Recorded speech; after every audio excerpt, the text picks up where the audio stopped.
شفت اللي حصل يا محمود بيه؟ مالك يا ابني مخطوف كده ليه؟ رجعوا التنكر بتاعنا على المينا تاني. ليه؟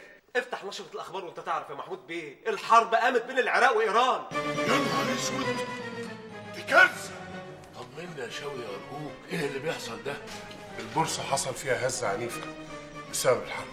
أنا اتلغالي كذا عقد، دي كارثة. صحيح سعر الشحن زاد، لكن كمان الخطر على المراكب اللي رايحة منطقة الشرق الأوسط بيزيد هو كمان، وده معناه إن شركات التأمين ريسك تأمن على أي مركب من المراكب دول لازم تضمن فلوسها، لأن لو حصل واتضربت هتدفع ملايين الدولارات. عشان كده أقساط التأمين وقت الحرب بتبقى في السماء، وشركات الشحن العملاقة بس هي اللي بتقدر تتحمل الخسارة. مش عارف أعمل إيه. كده المراكب هتقف وعليها أقساط للبنك. ما اخبيش عليك يا صاحبي، الحرب شكلها هتطول. والحل أبو شوق. ربنا يستر يا محمود.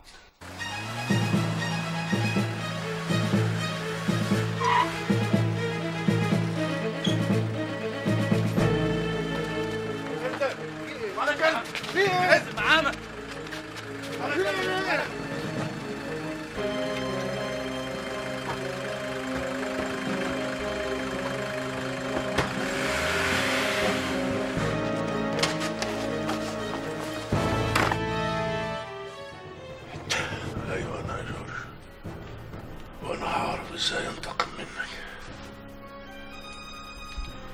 انا حذرتك لاني اجدع منك، بس واضح ان دماغك على قدك.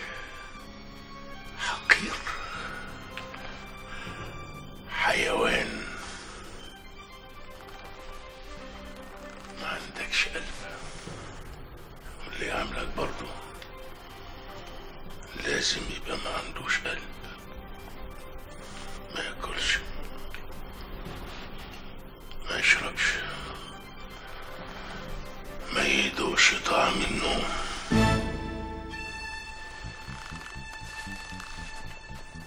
طار يوسف ابني ومش هسيبه.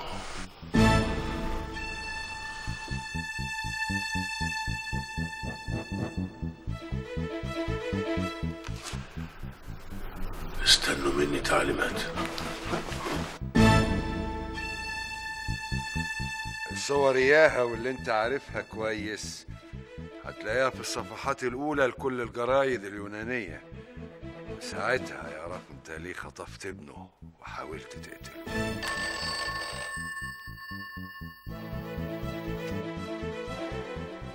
الو، ازاي ده حصل؟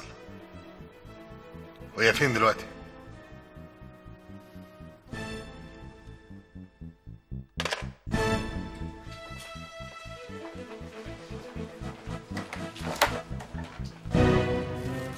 انت يا جيرار اليانس؟ ايوه، ايه اللي حصل؟ اسف ابلغك، المدام جالها نزيف حاد. جرى لها ايه؟ هي هتبقى كويسه، انما الجنين مات. ما عرفتوش تنقذه؟ كويس ان احنا انقذناها هي. اقدر اشوفها امتى؟ لا مش دلوقتي خالص، هي قدامها يومين انها تعبانه نفسيا وجسمانيا ولازم تستريح.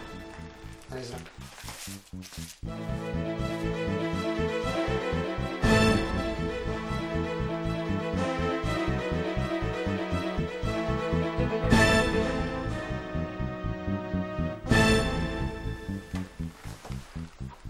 عملتيها يا كاترينا،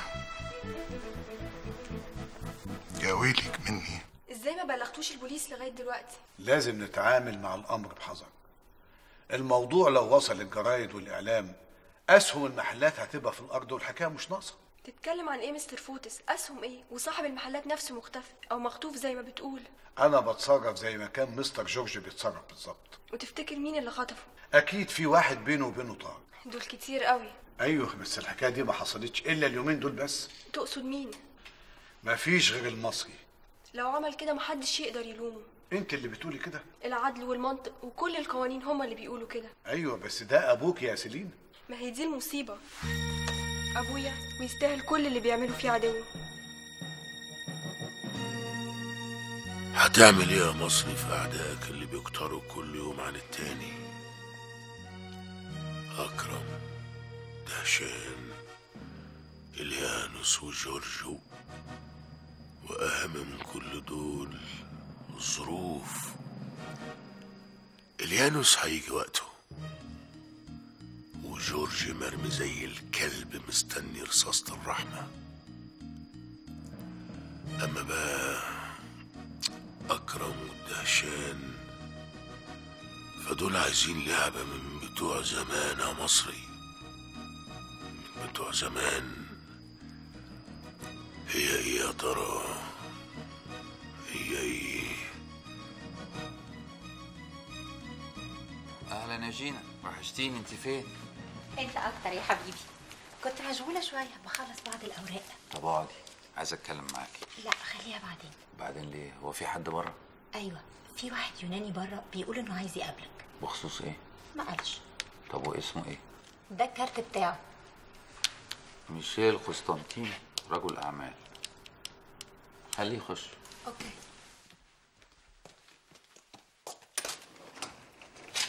اتفضل استاذ ميشيل. كاليميرا مسيو اكرم. اهلا استاذ ميشيل، اتفضل. تشرب ايه؟ شكرا مسيو اكرم. جينا، قهوه من فضلك. تحت امرك. امر يا استاذ ميشيل. في الحقيقه انا طول عمري بحب مصر واهل مصر. انا عندي شركه مواد غذائيه، ثلاجات لحوم وثلاجات فراخ، وطول عمري نفسي يبقى في تعاون بيني وبين حد من رجال الاعمال المصريين. وبيتهيألي بقى بصفتك ممثل تجاري تقدر تساعدني كتير قوي في السوق المصري. بصراحه انت حظك كويس قوي، لان انا فعلا عندي واحد صاحبي عاوز شحنه فراخ، بس الاسعار اللي انا جبتها له كانت غاليه قوي. انا هديك اقل من اي سعر موجود في السوق. طيب افهم ايه السر في الكلام ده؟ تقدر تقول اني عايز افتح سوق كبير قوي في مصر، وبعدين عايز اكسب صداقتك. خلاص ده يبقى جميل. حضرتك بس سيب لي العرض بتاعك وسيبني اتكلم مصر واشوف هقدر اعمل لك ايه. اتفضل. القهوه يا استاذ ميشيل. شكرا. انت بتقول ايه يا اكرم؟ يا راجل ده سعر ولا في الاحلام. يعني اعمل معاه اتفاق يا حسين؟ نعمل احنا الاتنين. مش فاهم. يا حبيبي انا بكره تلاقيني عندك في اليونان، نقابل الراجل نتفق معاه على كل حاجه ونديله الغربون، ونتفق كمان على ميعاد الشحن. خلاص تمام، انا هبقى ابعت لك كريم المطار. لا لا لا لا، ما تبعتش اي حد، انا هعرف انا اتصرف. يلا حبيبي سلام. هذا طلبه. امر يا باشا. يا دي الشياكه دي يالا. ده الباشا باين عليه مزاجه رايق النهارده. قره بقى يا اخويا. انا برضو. تطلع على البيت تقول لي المدام تحضر لي شنطه سفر صغيره كده. ايه على فين العزم يا باشا؟ انت مال اهلك انت؟ الله، انت تنفذ الاوردر وخلاص. اردن غور يالا من وش. يلا امشي. حاضر يا باشا.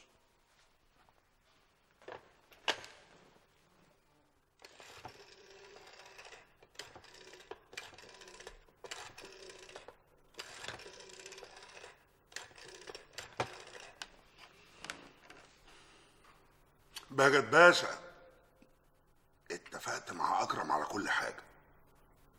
البركه فيك يا باشا، انا مسافر له بكره. ادعي لي انت بس. وشك عليا حلو. سلام. ايوه يا فلاديمير، التانكر خلص. اوكي، هبعت لك جزء من فلوسه، خليه عندك في المينا، انا هبقى اشوفه بعد كده. هحول لك الفلوس على البنك الوطني السوفيتي باسم الشركه. اوكي، مع السلامه.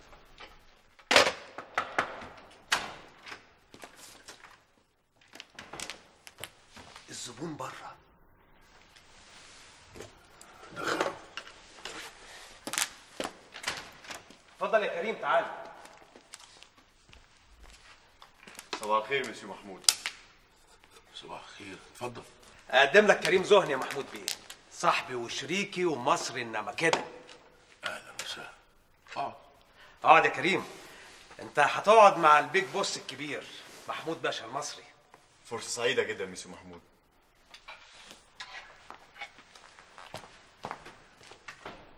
زي عمك اكرم. هو حضرتك تعرفه؟ اللي اعرفه عز المعرفة، وبابا طارق شخصية محترمة. ميرسي.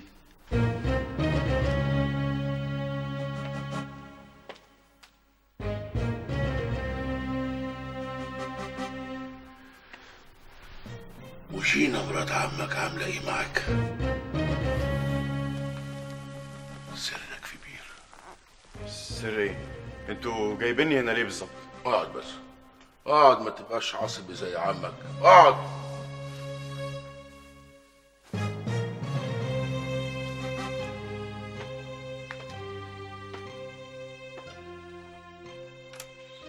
وبعدين معاك يا كريم، احترم عمك واكبر بقى. انا حبيتك قبله يا جينا وهو اللي خطفك مني. بطل شغل العيال ده واكبر بقى. انا كبير وعارف انا بعمل ايه كويس.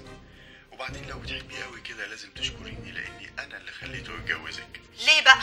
لان انا اللي بعت الجواب لمراته الاولانيه. انت اكيد مجنون. بحب. اهدى عشان نعرف نتفاهم. اهدى. نتفاهم فين؟ دلوقتي انت اي حاجة بيعملها عمك كبزنس بتبقى باسمك، صح؟ جاوب. صح. صح. تليك بتاخد ملاليم. يعني لو عمك ده عمل حاجة غلط مين اللي هيشيل الليلة؟ انت. مين اللي هيخش السجن؟ انت. مين بقى اللي هيخلع بالفلوس؟ هو. ايه رأيك بقى لو انا اديت لك قد عمك 10 مرات بس في الامان؟ مقابل ايه بالظبط؟ اللي عاجبني فيك انك ذكي وتغري. مقابل ايه بالظبط؟ خد امسك دول. ده عربون اول بيزنس بينا، ها؟ يبقى اتفقنا. هو السعر هايل بس انا يهمني المواصفات. يعني مثلا هل الفراخ دي مسبوحه حسب الشريعه؟ طبعا. كده تمام. طب وايه بقى المواصفات اللي انت عايز تعرفها؟ يعني مثلا الوزن، تاريخ التجميد، نوع العلف اللي كانت بتاخده قبل كده، لو في هرمونات ما يلزمناش. خد بالك يا ميشيل، حسين من احسن التجار اللي عندنا وسمعته زي الفل. واضح من الاسئله الكتير، بس انا بقى عايز اسال ميسيو حسين سؤال. انا تحت امرك. تفتكر ليه سعر الطن عندي اقل بكتير من سعر السوق؟ ما هو ده اللي مجنني، نفسي افهم ليه. انا اقول لك، في اوروبا الشروط الصحيه والمواصفات القياسيه لاي سلعه بيبقى مبالغ فيها قوي. يعني مثلا علبه التونه لو عدى على تاريخ صلاحيتها شهر بتتعدم. طب انت عايزهم يعملوا ايه يعني؟ استنى بس سيبه يكمل اكل. ايوه بس في بلاد كتير قوي فيها مجاعه زي الصومال مثلا، يبقى ده بيحصل هناك وهنا تتعدم. ايوه بس احنا ما عندناش مجاعه في مصر. ده مجرد مثل. يعني حضرتك عايز تقول ان الفراخ اللي عندك منتهيه الصلاحيه؟ من شهرين بس. وما قلتش الكلام ده من الاول ليه؟ استنى يا اكرم، الكميه اللي عندك قد ايه؟ انت بتقول ايه يا حسين؟ زي ما انت عايز. طيب ممكن تدينا فرصه يومين؟ قوي قوي. عند اذنكم. ايه يا حسين اللي انت قلته للراجل ده؟ اهدى بس عشان نعرف نتفاهم. نتفاهم على ايه؟ انت عارف احنا ممكن نكسب في ال1000 طن قد ايه فلوس؟ مش عايز اعرف. انا مش فاهم انت خايف من ايه؟ الراجل بيقول لك المفروض الفراخ دي تتعدم من شهرين. مظبوط، بس في اوروبا. لكن عندنا في مصر الناس اللي بياكلوا الفول والطعميه والعدس ابو جبه معدتهم بتهضم الزلط، الفراخ دي بالنسبه لهم زي البغاشه. يعني ما حدش هجرى له حاجه؟ انت فاهم الناس كلها زيك يا استاذ اكرم. الفراخ دي لما تنزل مصر بالسعر ده هنكتسح السوق، والله الشعب كله في مصر هيدعي لك. طيب وهيئه الاغذيه والمينا والجمارك؟ ما تخافش عليا، اصل انت ما تعرفش مين شريكنا. انا قلبي كان حاسس ان احنا هنحتاج حمايه. مين؟ تلميذك بهجة حمدان. اهلا اهلا اهلا يا وش الخير.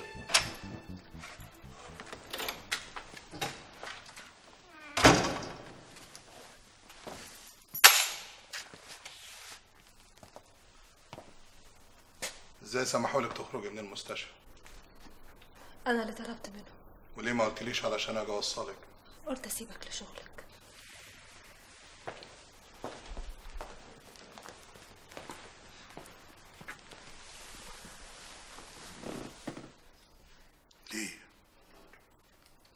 ليه كده يا كاترين؟ ليه تضحي بابني؟ كان ابني انا كمان ونزل لوحده الكابوس. يعني مش انت؟ لا الياس، رغم كل اللي عملته ورغم وعدك اللي ما نفذتوش، انا كنت هحافظ على ابني، بس ربنا ما أردش. يمكن خاف عليه من امه وابوه والحرب اللي بينهم وسوء الظن والشك والعذاب اللي عايشين فيه مع بعض. وايه سبب الحرب دي يا كاترينا؟ اسأل نفسك. انت عارفه مين اللي واقف قدامك دلوقتي؟ الجنرال اليانوس. اليانوس اللي بقى جنرال.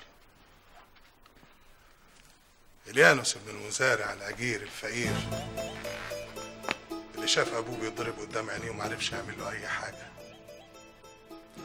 لان لا عنده مال ولا سلطه ولا نفوذ. المال ما يملكوش، ما عادش فاضل غير السلطه. ذاكرت وتعبت وكافحت واتحايلت على طوب الارض لحد ما دخلت كليه البوليس. هناك علمونا ان الاحترام للقوه، وان كل الناس مشكوك في امرهم حتى اقربهم ليك. امرك تأمره كأنه نازل من السماء حتى لو غلط، وكل الناس تنافاك وتحسسك انك عبقري. شويه شويه تصدق فعلا انك عبقري، لغايه ما يجي حد يقول لك لا، تحس قدامه انك ضعيف. وفي حالتي انا كنت انت الانسان اللي قال لي لا.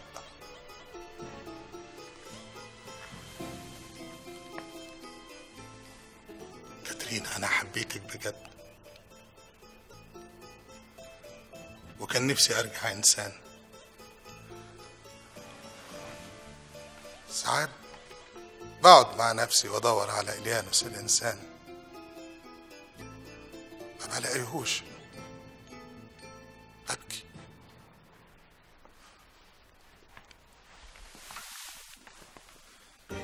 كاترينا ساعديني ان انا الاقي اليانوس الطيب،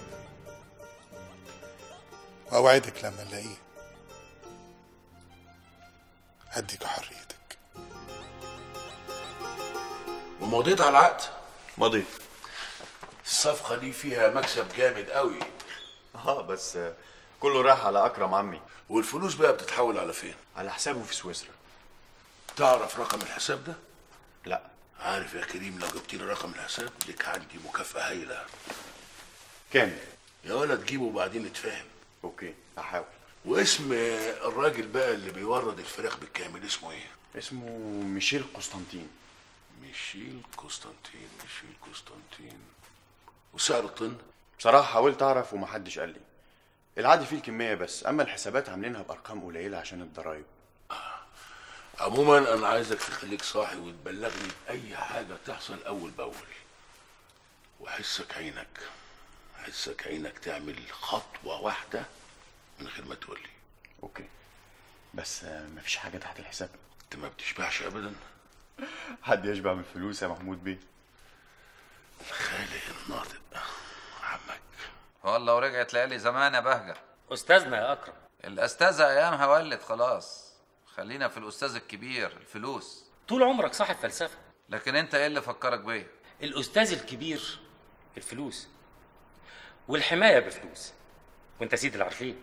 طبعا انا عايزك بس تركز مع حسين الدهشان، انت عارف غلطاته كتير وممكن يودينا في داهية. ليه؟ هي الصفقة فيها حاجة غلط؟ لا ابدا، انا بس كل اللي اقصده ان يعني لو التيرن اوفر بتاعه سريع المكسب يبقى اسرع. ربنا يسهل. وانت مش ناوي تنزل مصر؟ مصر ايه بس، انا عندي شغل. تعال انت اليونان. سمعت ان في ناس رجعوك شباب. قر بقى يا سيدي قر. عموما هشوفك قريب، يا عندك يا عندي. ايام زمان وحشتني. انت بتقول فيها.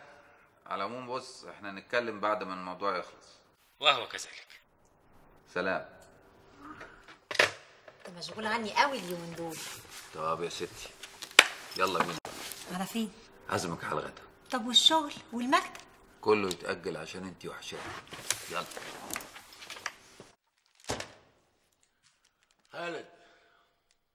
خالد. خير يا محمود بيه. عقد نقل بترول شركة باسيفيك اويل اتلغى. يا ساتر، ليه كده؟ اهو لسه جاي لي فاكس حالا دلوقتي. السوق بقى وحش قوي قوي يا خالد، قوي. وحرب ايران والعراق كل يوم عليهم بتزيد. والحل يا محمود بيه؟ مش عارف. ورانا اقساط للبنك وشركات التأمين ومصاريفنا كتير قوي. طيب ايه رأيك نخفض الأجور بتاعت الناس؟ كله الا كده. دول غلابة وراهم عيال في مصر مستنية القرش. طب هنعمل ايه دلوقتي؟ ربنا وحده اللي يعلم. رد على التليفون. الو، مين؟ ايوه كريم، انت فين دلوقتي؟ بتعمل ايه في مكتب التمثيل التجاري؟ مش النهارده اجازه؟ طب خد. انت بتعمل ايه عندك؟ ايوه محمود بيه، انا قلبت الدنيا على اي ورقه عشان رقم الحساب ما لقيتش، حتى اني حاولت افتح الخزنه وما عرفتش. انت ترجع كل حاجه زي الاول، انت فاهم؟ اوعى تغلط وتحط حاجه مطرح حاجه تانية بسرعه وتمشي فورا. بكره ليا حساب تاني معاك. غبي، قلت له ما يعملش اي حاجه غير لما يقول لي. اكرم زهني لو لاحظ اي حاجه مش طبيعيه ممكن يحس ان احنا جندنا ابن اخوه، وساعتها كل الترتيب اللي في دماغي هيطلع على ما فيش. طب اهدى بس يا محمود بيه، اهدى وانا هكلمه. خالد، الواد ده مسؤوليتك. حاضر يا محمود بيه. مش عارف حاليا منين ولا منين. مش عارف الشغل اللي بيتضرب ولا الاقساط المتاخره والعداءات وابني اللي مرمي في المستشفى. اخبار يوسف ايه دلوقتي؟ الحمد لله. الدكاتره بيقولوا انهم قدروا يسيطروا على الوظائف الحيويه اللي كانت مختله، انما بقى يفوق من الغيبوبه امتى الله اعلم. طب وايه سبب الغيبوبه دي؟ انا سالت نفس السؤال. الدكتور قال لي انها بتبقى عمليه هروب من واقع مؤلم بيلجأ اليها العقل الباطن. ممكن يرجع له وعيه، لكن امتى؟ بعد يوم، شهر، الله اعلم. ربنا يقومه بألف سلامه يا رب. آمن الرسول بما أنزل إليه من ربه والمؤمنون كل آمن بالله وملائكته وكتبه ورسله لا نفرق بين أحد من رسله وقالوا سمعنا وأطعنا غفرانك ربنا وإليك المصير. لا يكلف الله نفسا إلا وسعها، لها ما كسبت وعليها ما اكتسبت. ربنا لا تؤاخذنا إن نسينا أو أخطأنا.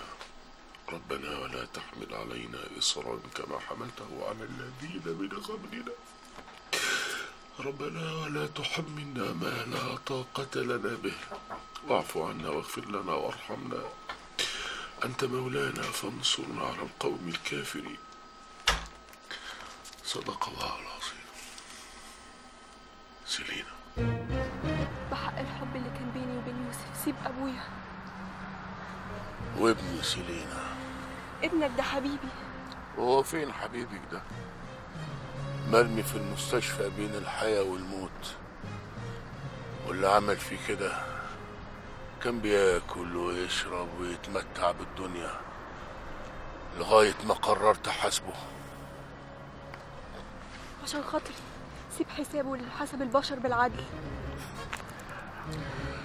تعذب ابني، أفهم إن إنسان ممكن يتحمل عذاب جسمه، لكن اللي مش قادر أفهمه إزاي إنسان يعذب إنسان زيه بالقسوة دي. أديك قلتها، أرجوك وأنت أبو يوسف حبيبي اوعى تبقى زيه.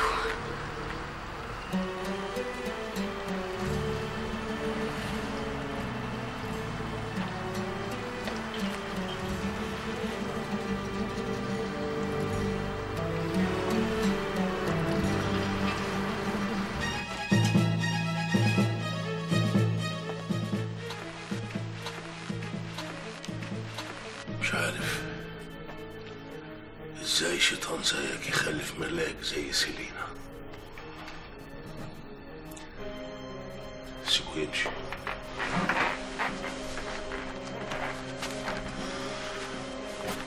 بس لازم تعرف ان حسابنا لسه ما انتهاش. سيلينا،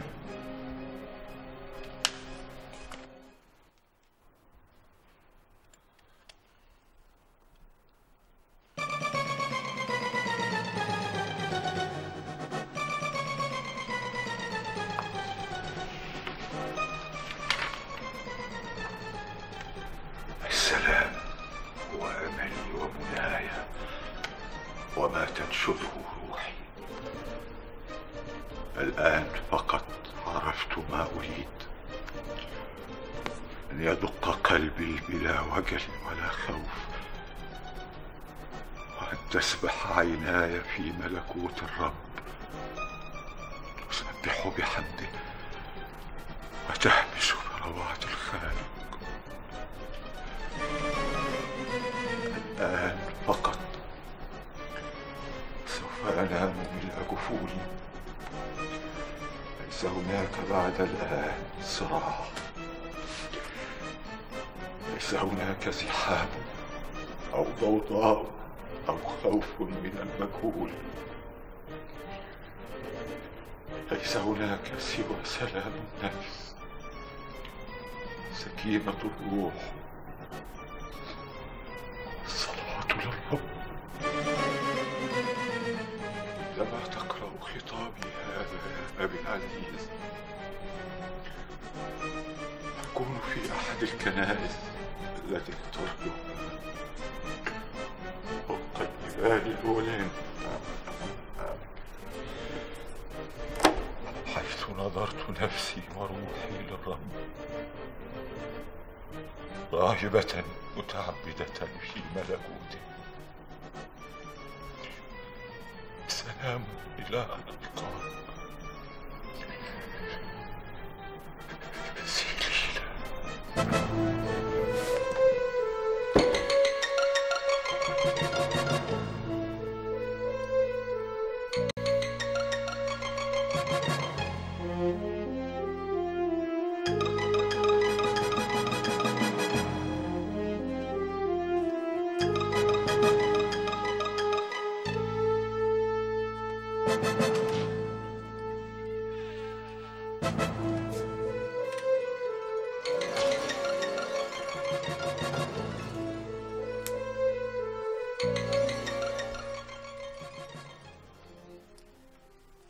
يانوس،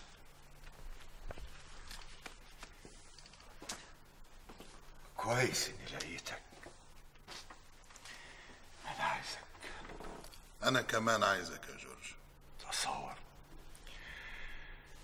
بنتي الوحيدة دخلت الدير وسابتني.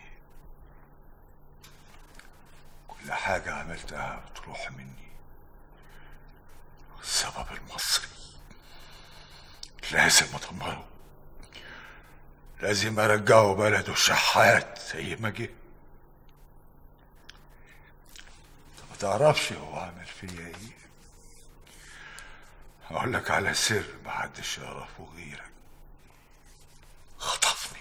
صور كاترينا فين يا جورج؟ انت عايز الصور دلوقتي ليه؟ مش هكرر كلامي تاني. الصور والورق اللي انا مضيت عليه فين يا جورج؟ وإذا قلت لك لا؟ ما ينفعش تقول لا. انت بتهددني. انا مش بهددك، انا هقتلك. انت اكيد اتجننت. الصور والورق. يلا.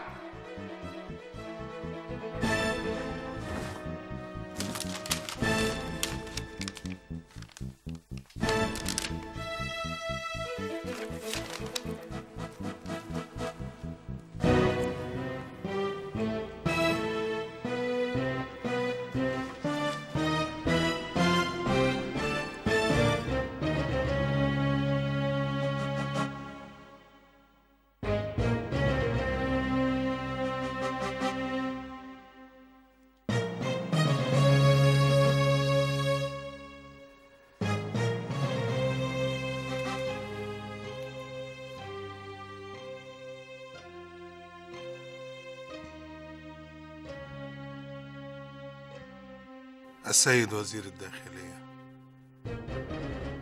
أتقدم إليكم بطلب عاجل لإعفائي من منصبي كمدير للأمن العام، إذ أقدم استقالتي لسيادتكم راجيا سرعة قبولها نظرا لحاجة الملحة للراحة الصحية. ولكم عظيم الاحترام، يقدمه الجنرال إليانوس كارتزاكي مدير الأمن العام.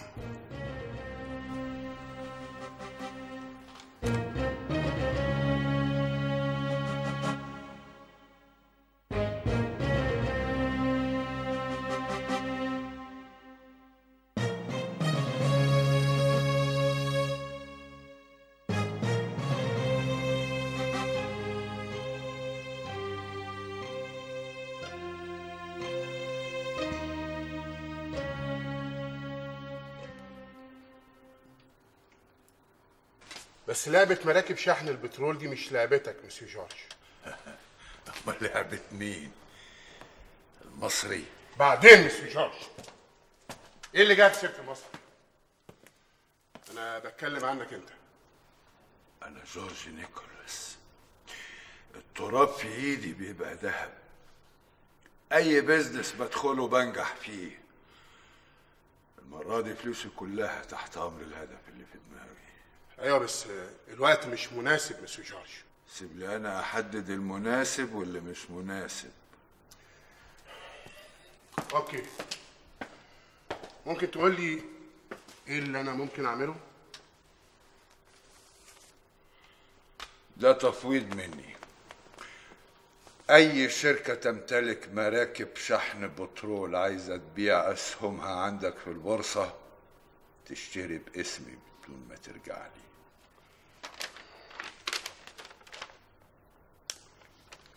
اوكي مسيو جورج، انا تحت امرك. مش هوصيك باسيليوس، انا عايز يبقى عندي اكبر اسطول في اليونان. مفيش مركب تدخل او تخرج من هنا الا وعليها اسم جورج نيكولاس.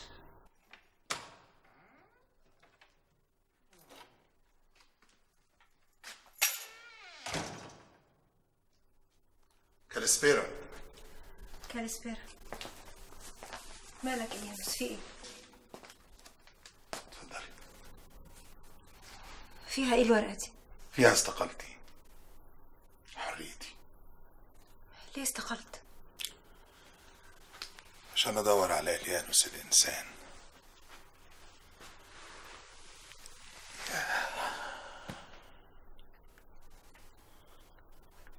اول مرة احس اني حر يا كاترينا،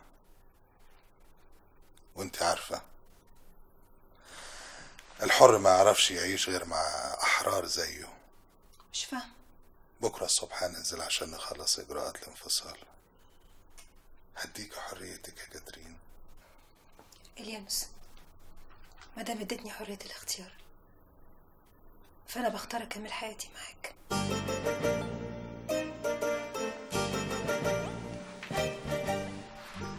أيوه، إحنا الاتنين غلطنا، وجه دلوقتي وقت الاعتراف بالغلط والتوبة.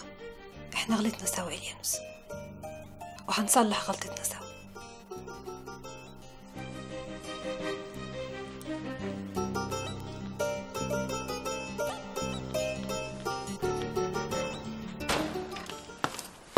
صباح الفل. صباح الفل يا ابو شوقي، اهلا وسهلا.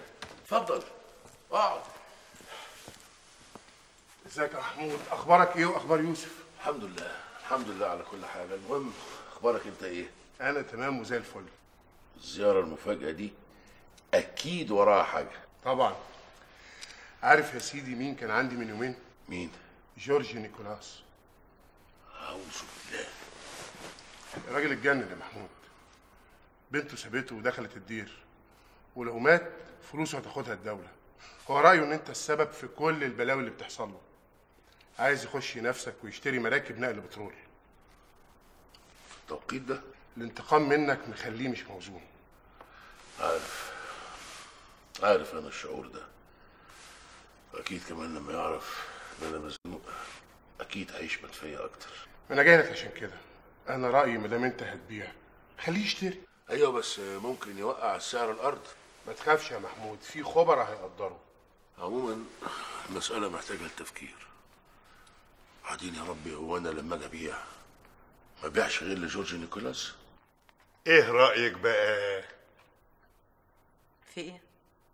في ايه؟ في الاعلان ده كله، ما انت شايفاه؟ ده انا دافع فيه دم قلبي.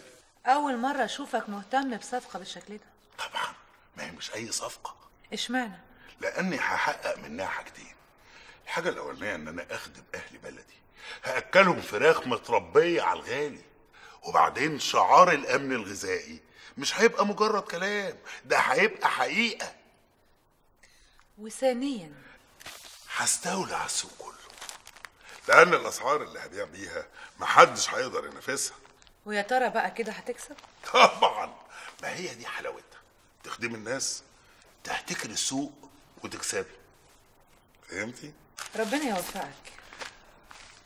بالمناسبه نعم.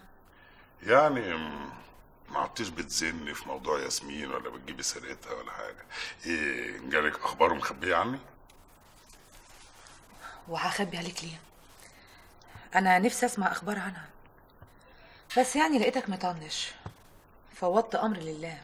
لا لا لا لا، انا مش مطنش ولا حاجه. استنى بس اما تدخل الشحنه واعمل البروباجندا بتاعتها والامور تعدي، اوعدك هسافر وهجيب لك اخبار زي الفل. يا رب. كل دي خسارة ب7 شهور. سعر السهم وصل لأدنى مستوياته، وسمعة المحل ما بقتش زي الأول. واسمح لي سعادتك، اهتمامك بيه بقى زيرو. الحل ايه؟ محتاجين ملايين عشان نرجعه على صورته الأولانية. الملايين اللي معايا شايلها علشان مراكب شحن البترول. أيوة مسيو جورج، بس دي مش لعبتك. أي بيزنس يبقى لعبتي. اتفضل انت وانا هتصرف. والمصاريف اللي علينا ندفع اللي فات ونقفل المحلات. ننزل اعلان ان المحلات مغلقة لمدة 6 اشهر للتحسينات. اسمح لي. اسمع الكلام. اتفضل.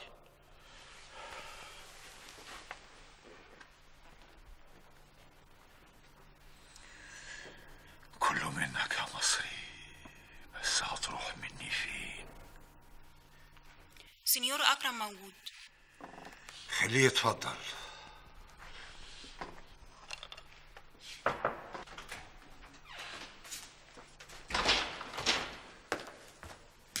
ازيك يا جورج؟ اهلا يا اكرم. اقعد. عندي اخبار ليك ب1,000,000 دولار. قول. تفتكر مين اللي بيبيع مراكبه بالمزاد العلني؟ مين؟ محمود المصري. ليه؟ عليه ديون للبنك وعقود كتير اتلغت منه. وانت عرفت ازاي؟ ابدا. كريم ابن اخويا عنده واحد صاحبه قال له ان ابوه دخل المزاد العلني على مراكب بتاعت واحد مصري. انا بعت جينا مراتي جمعت معلومات واتاكدت من الميعاد. هو ما عملش اعلان؟ في ناس قليلين قوي اللي عارفين. غريبة. طب ليه؟ عشان مش عايزك تشمت فيه. لا، انا هشمت وهشمت.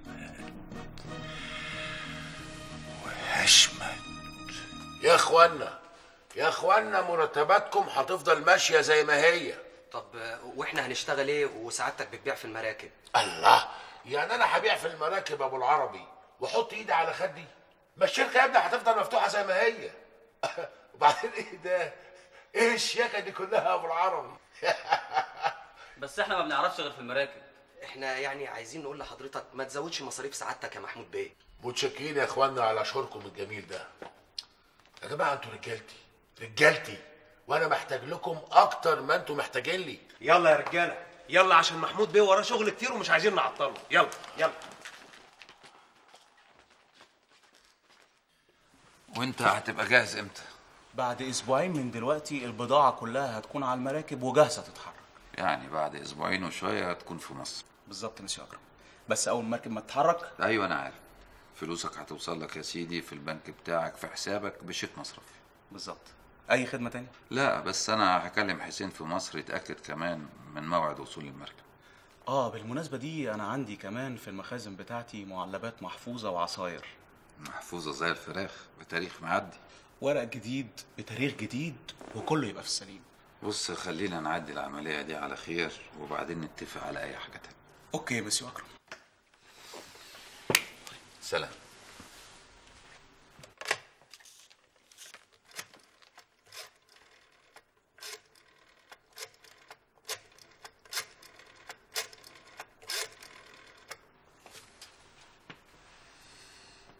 الو، ايوه يا حسين. عصاير وتونه ومعلبات، احمدك يا رب. بقول لك ايه، خليك مع الراجل ده على طول، هنشوف من وراه خير ياما. لا ما تحملش هم، المينا والجمارك والعمال كله متظبط. 4 أسابيع بالظبط وتيجي هنا نحتفل مع بعض بالمكسب والفلوس. ابقى هات الراجل الخواجه اليوناني ده معاك نعمل معاه واجب ونتفق على الشغل الجديد. ها اخبار العروسه ايه؟ طب ملهاش اخت لاخوك حسين؟ كليو يا عم ما تفكرنيش انا بهرب من البيت عشان النكد. اسيب مين؟ انت عايز محمود المصري يفرح فينا؟ ده انا متجوزها مخصوص عشان ازله. بقول لك ايه، غير الموضوع. لا باذن الله كله هيبقى تمام. 3 أسابيع وكله هيبقى زي الفل. صباحك قشطه. مع السلامه. هلا خميس طلبه. امرك يا باشا. اخبار الاكشاك بتاع الامن الغذائي اتدهنت؟ عدى عليها سيادتك بنفسك، بقت زي الفل. تمام. عايز بقى عيال موظفين زي الفل كده يشرحوا، مش شبهكوا كده برضه يا باشا. ايوه كده ونص. شحنة جايه بعد 3 أسابيع. عايزين كل حاجه تبقى تمام. هنفتح مزاد بيع مجموعه مراكب شركه المصري. 5 مليون دولار. 6. مستر هنري 6 مليون دولار. 8. 10 مليون. مندوب شركة أتينوس 10 مليون. يا جماعة المراكب دي حالتها جيدة جدا وتستاهل أكتر من كده بكتير. 12. 12. 14. 14. 15. 15.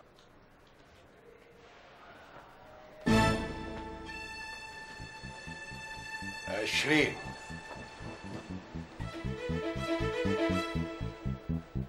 مستر جورج نيكولا 20 مليون دولار. مين يزود؟ مين يزود؟ مين يزود؟ 22. مستر ليبوف 22. مين يزود؟ 25. 25. 27. 27 مستر ليبوف. مين يزود؟ 30. 30. بالراحة يا مستر جورج. هشتريهم يعني هشتريهم. 30 مليون. مين يزود؟ 35. مستر ليبوف 35. مين يزود؟ 40. 40 مليون دولار. مين يزود؟ أرجوك مستر جورج.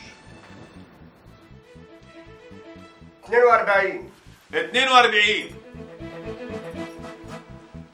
50 مليون. 50 مستر جورج. مين يزود؟ 50 مستر جورج. ألا هنا. ألا جوي. ألا تري. مبروك مستر جورج.